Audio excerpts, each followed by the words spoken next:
If I only had 3 principles in order to structure all of my training around, it would be these 3. Welcome back, Bulletproof Ballers. This is the Bulletproof Baller YouTube channel. On this YouTube channel, we bulletproof our body against injuries. I had 5 years of chronic knee pain. I had 6 major knee injuries. I had ankle tightness, ankle stiffness, hip problems, lower back pain, all this different kind of stuff. Now I don't experience any of that stuff. I'm able to play the sports I love. And in Bulletproof Ballers, we have helped 250 one-on-one and hundreds in our group communities to being able to bulletproof their bodies against injuries. So in this video, I'm going to list out 3 principles which would have got me from broken to bulletproof a hell of a lot quicker. Number 1, we build from the ground up. Imagine you built a building from the top down. Imagine you built a car with an engine before the brakes. Imagine you built a tree with no roots into the ground. This is what we are doing in training, and this is manufacturing injuries. We are training hip power. We are doing RDLs, Bulgarian split squats, hip thrusts, leg extensions, leg presses,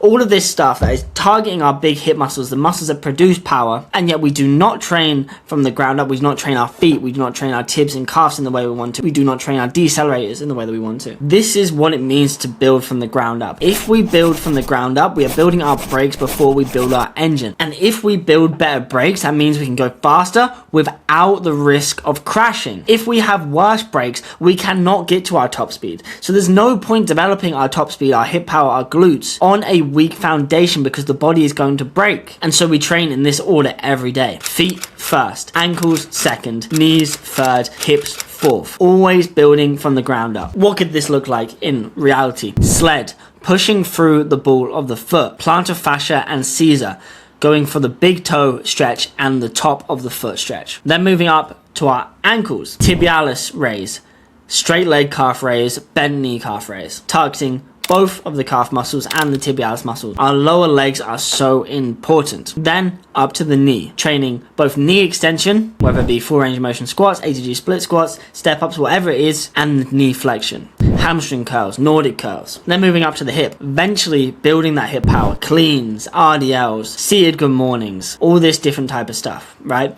But we build it in the order from the ground up so that we have solid foundation in the ground. Something that will emphasize this point, we have 29 muscles in the foot. We have so many joints in the foot alone. And so while we are looking at our big muscles like the glutes, we are missing all of these smaller muscles in our feet, in our lower legs. And that leads to crashing. In the Bible, it says a good tree produces good fruits. A good tree has good roots, which produces good fruits. Build your roots first. The deeper you build those roots, the higher the tree can grow. Second principle, full range of motion in every joint of the body. God gave us a full range of motion for a reason. Our full range of motion is not bad for us unless it's at a level that we can't handle. If I put 500 kilos on my back right now and I went to a full squat, of course my knees would explode. Of course I would cause myself an injury. However, if I assisted myself in a deep squat, if I put floss bands on my knees, would that blow out my knees?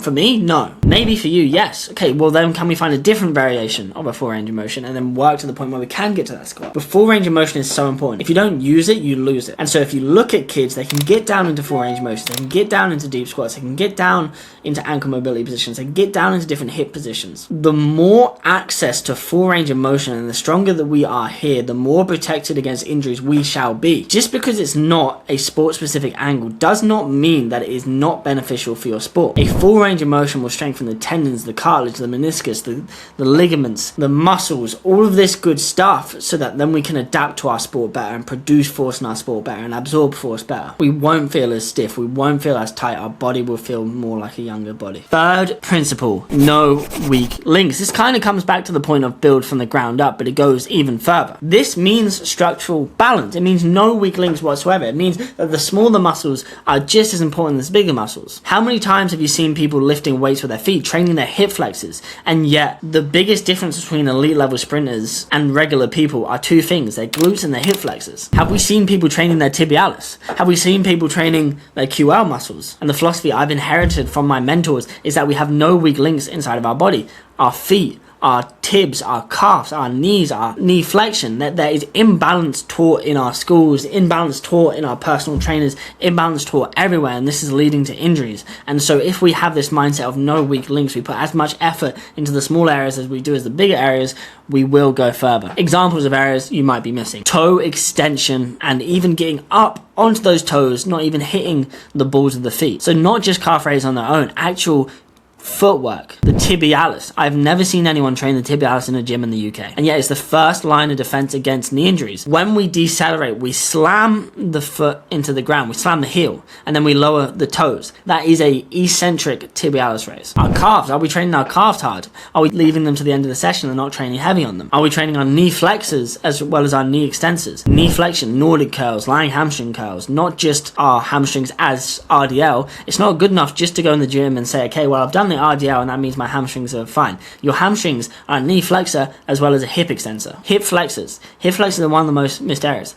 QLs, one of the most missed areas. Rotation of the spine, one of the most missed areas. Our external rotators, one of the most missed areas. So if we designed our programs around these 3 principles, we would create healthier, more bulletproof athletes. How do I know that? I've seen it time and time again. I've seen it in myself. I've seen my transformation from 5 years of knee pain, from 6 major knee injuries, to being able to jump off crossbars, being able to play football, to being looked up to as someone that has a bulletproof body. I've seen 250 people in our one-on-one coaching go from broken, fragile, not being able to play their sports, to being able to play their sports, to being free in their bodies, to doing the stuff they want to do again. I've seen hundreds of people in our communities be able to start getting wins straight away. And it's because our programs are focused around these areas. If you are serious about bulletproofing your body, you need to take these principles into account.